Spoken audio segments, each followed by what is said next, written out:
Hey, who was Tiberius Gracchus? Well, Tiberius Sempronius Gracchus was a Roman soldier and reformist. While the specific date is unknown, he was born in between 169 and 164 BC and died in June of 133 BC. He was born into a healthy aristocratic family in Rome, otherwise known as a class of patricians. His parents were Tiberius Gracchus the Elder and Cornelia Africana. As you can probably tell from her last name, Tiberius's mother was the daughter of the famous Scipio Africanus. Scipio Africanus was the hero that led Rome in the Second Punic War against Carthage to defeat the fierce general Hannibal. Tiberius had a brother named Gaius Gracchus, and he helped Tiberius with his proposed reforms. After Rome had conquered the Hellenistic kingdoms, they had adopted a newer Greek Enlightenment education system. Tiberius was taught under this form of education and developed a talent for public speaking. Wait, you said he was a soldier, right? How good was he? Tiberius served as a junior officer under his brother-in-law, Scipio Aemilianus, in the Third Punic War against Carthage.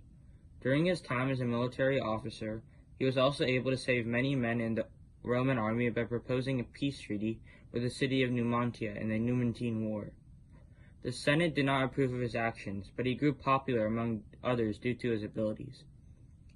Rome continued to win battle after battle. However, Rome, while it was expanding its empire and increasing in wealth, also gave rise to new problems. The gap between the rich and the poor was widening. Soon, Tiberius noticed a problem regarding the captured residents of the conquered areas. Many residents were brought back as slaves of Rome. Landowning peasants were declining in numbers, while landless citizenry was increasing. Soldiers were also being treated unfairly because they lost their land and were being forced to fight in wars, and they demanded money to give land back. Tiberius sought a solution to these issues. He thought of a large-scale revival of their traditional Roman policy, which is abandoned only within the last 30 years. This policy was to settle landless men on the extensive public lands acquired during the former conquest of Italy. In order to help the poor, with the help of his brother Gaius, Tiberius proposed reforms.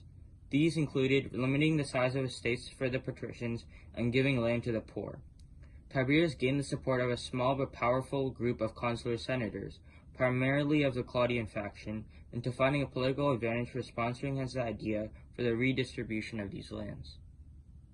Wait, I thought he was a patrician. Why is he complaining? Yeah, he was. However, he was thoughtful and wanted to help the landless. This shows how dedicated Tiberius was into making his dream a reality. So, what did he do next? To further implement his idea, Tiberius secured the legislative office of tribune in 133 BC, but it was not any essential part of his senatorial career. Most tribunes at the time legislated in the People's Assembly on the advice of the Senate, but like Tiberius, in those years tribunes had passed reformist measures without senatorial approval.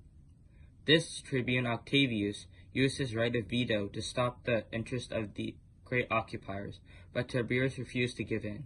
He devised a method of bypassing the veto by creating a bill to hold a vote of the assembly into removing Octavius from office. This deposition of Octavius decreased the amount of Tiberius' supporters because they undermined the authority of the whole tribunate itself. Wow, so he basically cheated the system? Yeah, but newer problems rose regarding the financial aspect in the agrarian law for the equipment of the new landholders.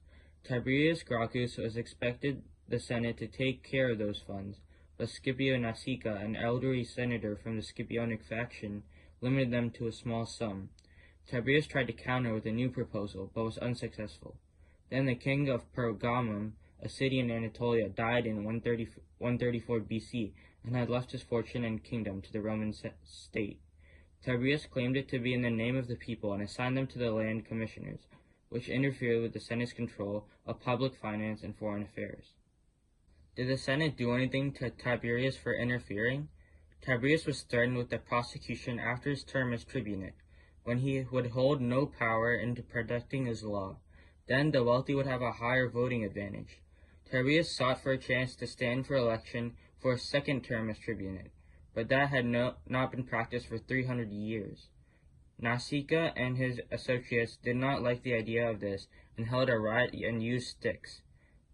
It began as a peaceful attempt to disperse the electoral meeting, but it ended in the clubbing to death of Tiberius.